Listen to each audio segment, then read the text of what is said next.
তিন দফা দাবি নিয়ে বুধবার সকালে বাম সংগঠন ও আদিবাসী সংগঠন যৌথভাবে কাকসা বিডিও অফিস ও ভূমি দপ্তর কার্যালয়ের সামনে অবস্থান বিক্ষোভ করে। আবাস যোজনা আদিবাসীদের সরকারি জমি দখল এবং শিল্প তালুক থেকে বিষাক্ত দূষণ সম্পর্কিত মূলত তিন দফা দাবি নিয়ে আজকের এই বিক্ষোভ সমাবেশ। কাকসার বিডিওকে সংগঠনের পক্ষ থেকে একটি ডেপুটেশনও জমা দেওয়া হয়। তাতে উল্লেখ আছে যে অবিলম্বে আবাস যোজনায় নতুন করে যারা আবেদন করেছে তাদেরকে বাড়ি পাইয়ে দিতে হবে। এছাড়াও আরও দু দফা দাবি নিয়ে বিক্ষোভ সমাবেশ।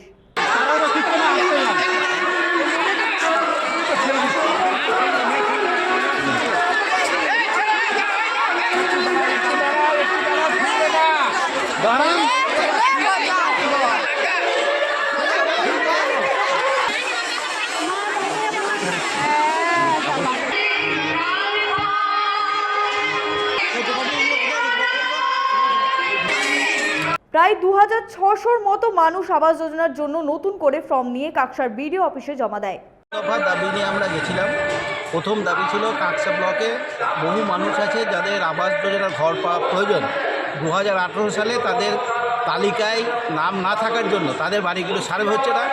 আমরা বামপন্থী গণসংগঠনের পক্ষ থেকে তাদের বাড়িগুলি সার্ভে করে ম্যাডামের কাছে নিয়ে গেছিলাম এবং সেই সব মানুষ এসেছে তারা নিজেদের আবাস যোজনার বাড়ি পাওয়ার জন্য তারা দরখাস্ত এনে ইন্ডিভিজুয়ালভাবে তারা এখানে জমা দিচ্ছে এবং ম্যাডামের কাছে আমরা তাদের হয়ে এই গৃহহীন মানুষদের হয়ে যাদের গৃহ পায় তার তালিকা তৈরি করার জন্য আগামী দিনে তাদের তালিকা তৈরি করার জন্য আমরা ভিডিওর কাছে কত সংখ্যা হবে এরকম প্রায়? এই সংখ্যাটা প্রায় 2600-র মতো। কাক পঞ্চায়েতের 637, টোটাল 2600-র মতো হবে টোটাল কাকসা গ্রাম পঞ্চায়েত ব্লকে। আর দ্বিতীয় দফা? হ্যাঁ, আর দুটো দফা। একটা দফা হলো আমাদের এই পণ্ডিত রঘুরাম মুর্মু যে আদিবাসীদের যে 78 সালের পর থেকে আদিবাসীদের যে খেলার জায়গা সেটা একটা মাফিয়ারা গাছ কাটার মধ্যে দিয়ে জমি মাফিয়ারা শাসক দলের প্রত্যক্ষ মদতে তারা আজকে সেখানটায় বিএলআর অফিসের মদতে তারা সেই জায়গা ব্যক্তিগতভাবে লুণ্ঠন করার চেষ্টা করছে। কাকসা ব্লকের আদিবাসী অধিকার মঞ্চ যারা করে তারাও আজকে এখানে এসেছে সেই আদিবাসীদের স্বার্থে সেই জায়গা রক্ষা করার জন্য তাদের খেলার মাঠ ফিরিয়ে দেওয়ার আবেদন নিয়েই আজকে মানুষ এসেছে বিডিও সাহেবের কাছে, বিএলআর সাহেবের কাছে। কাকসা থেকে সনাতন গড়াইয়ের রিপোর্ট, 99 নিউজ বাংলা।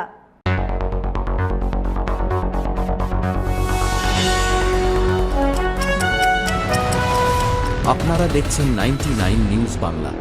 বদলাবো আমরা।